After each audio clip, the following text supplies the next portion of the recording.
Namaste and welcome to Storyboard.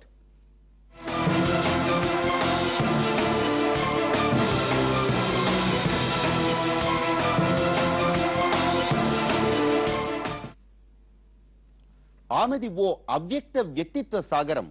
ఆనందం వస్తే శిఖరాగ్రాన కూర్చోబెడుతుంది, ఆగ్రహం వస్తే పాతాళంలోకి పాతరేస్తుంది. 100 కోట్లతో కొడుకు పెళ్లి చేసినా, మాజీ సీఎం అని కూడా చూడకుండా అర్ధరాత్రి పంచెలూడిపోయేలా అరెస్టు చేయించిన ఆమెకే చెల్లింది. 3 సార్లు సీఎంగా గెలిచి 2 సార్లు జైలుకెళ్లిన జయలలిత వ్యక్తిత్వాన్ని చూస్తే ఆమెకు ఆమె శత్రువు అనిపించక మానదు. ఆమె ప్రేమ ఆకాశం, ఆమె పగ పాతాళం, ఆమెతో స్నేహం స్వర్గం, ఆమెతో వైరం నరకం.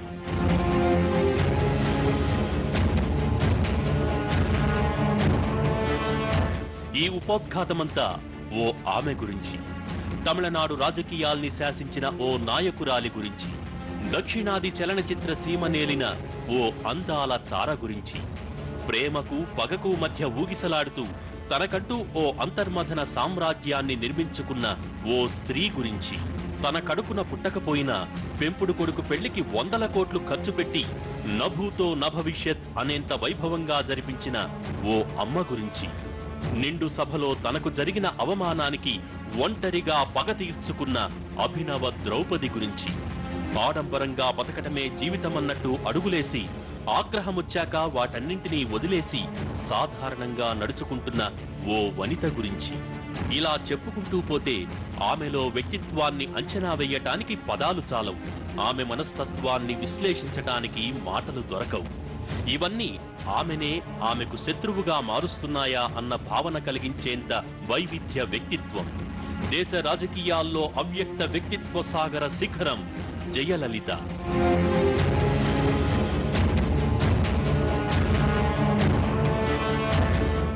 జయలలిత ఇదో పేరు కాదు, బ్రాండ్. అవును, అమ్మ కోసం తమిళనాడులో ప్రాణమిచ్చేవాళ్లు కోకొల్లలు. ఆమె గెలుపు కోసం నాలుకలు తెగ్గోసుకున్న వాళ్లున్నారు. సీఎం పదవి వచ్చిన ఆనందం కన్నా అమ్మ జైలుకెళ్లిందన్న బాధే పన్నీరు సెల్వాన్ని కన్నీరు సెల్వంగా మార్చేంత గౌరవం ఆమెకు సొంతం. ఆమె జీవితాన్ని ఆశాంతం పరిశీలిస్తే ఎన్నో ఒడిదుడుకులు కనిపిస్తాయి. ఒంటరితనం, ప్రేమరాహిత్యం, ప్రేమ వైఫల్యం, అవమానం, పట్టుదల, పేదరికం, ఆడంబరం, అత్యున్నత పీఠం, అట్టడుగు స్థానం, విజయం, పరాజయం, అపారమైన నమ్మకం, తీరని నమ్మక ద్రోహం. ఈ పదాలన్నింటినీ తన జీవితంలో భాగం చేసుకున్న వ్యక్తి పురచ్చి తలైవి. తమిళనాట రాజకీయాల్ని శాసించిన అమ్మ తన ఒంటరితనాన్ని పోగొట్టుకోవటానికి పక్కవారిపై మానసికంగా ఆధారపడింది. తన అధికారం చూసి పంచన చేరిన బంది మాగధుల్లో నమ్మకస్తుల్ని ఎంచుకోవటంలో ఆమె చేసిన చిన్న తప్పిదం రెండోసారి కారాగారానికి పంపింది.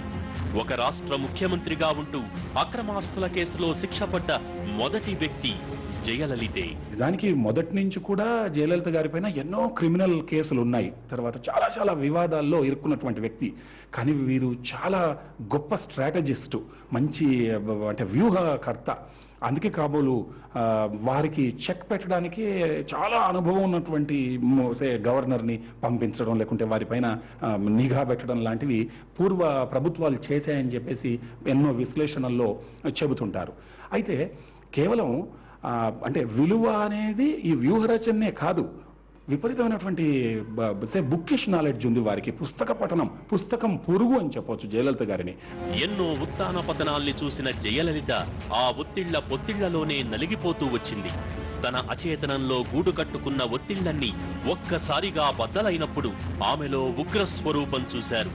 తన గుండె లోతుల్లో అంతులేని ప్రేమను పంచినప్పుడు ఆకాశమంత అభిమానాన్ని అనుభవించారు.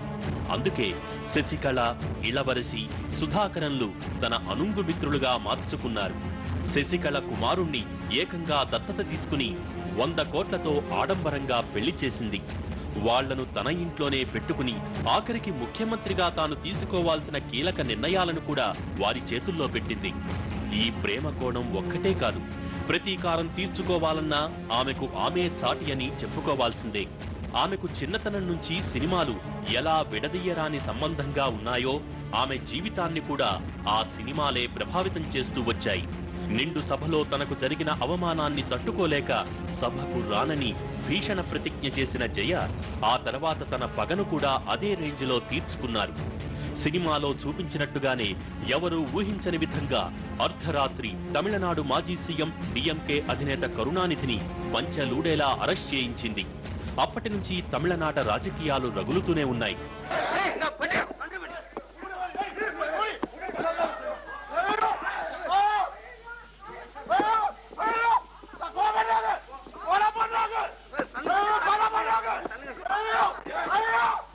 రాజకీయాల్లో ఎవరిని ఎక్కడ ఉంచాలో అక్కడ ఉంచింది. ఎంత ఎదిగినా తన వ్యక్తిత్వాన్ని మాత్రం వదులుకోలేదు. కేవలం శశికళ వంటి వారి ప్రభావంతో జరీ చీరలు, బంగారు నగలు వంటి అనవసర ఆడంబరాలకు పోయి ఇప్పుడు ఇంతవరకు తెచ్చుకుంది. వాస్తవానికి జయలలిత దగ్గరున్న అక్రమాస్తుల లెక్కల విలువ 66 కోట్లు. అంతకన్నా వేల లక్షల కోట్లు అవినీతికి పాల్పడ్డ నాయకులంతా బయట జల్సాలు చేస్తుంటే జయలలిత మాత్రం ఒక సీఎం స్థానం నుంచి జైలు జీవితానికి అమాంతం పడిపోయింది. మొత్తంగా ఒంటరి మహిళగా ఆమెలో ఉన్న పాజిటివ్ లక్షణాలు ఆమెను తమిళనాట రాజకీయాల్లో అమ్మగా, సీఎంగా నిలబెడితే ఆమె ఇచ్చిన అలసత్వాలు, నెగటివ్ తత్వాలన్నీ కలిసి ఆమె తెలియక చేసిన తప్పిదానికి ఇప్పుడిలా జైలు పాలు చేశాయి. ఎంత ఎదిగినా ప్రజలతో తనకున్న అనుబంధాన్ని వదులుకొని జయలలిత మనస్తత్వమే ఇప్పుడు ఆమెపై ఎక్కడా లేని ప్రేమను కురిపిస్తున్నాయి. తొలినాటి నుంచి ఆమె పేద ప్రజల పక్షానే ఉంటూ రావటం, ఆ దిశగానే అడుగులు వేయటం, సంక్షేమ పథకాలతో వారి ప్రేమను దక్కించుకోవటం వల్లే మొన్నటి ఎన్నికల్లో ఆసేతు హిమాచలం మోడీ హవా వీస్తున్న తమిళ ప్రజలు మాత్రం 39 సీట్లలో 37 సీట్లను అమ్మ పార్టీ అన్నా డిఎంకేకే కట్టబెట్టారు. స్టోరీ బోర్డులో ఇప్పుడు షార్ట్ బ్రేక్ తీసుకుందాం.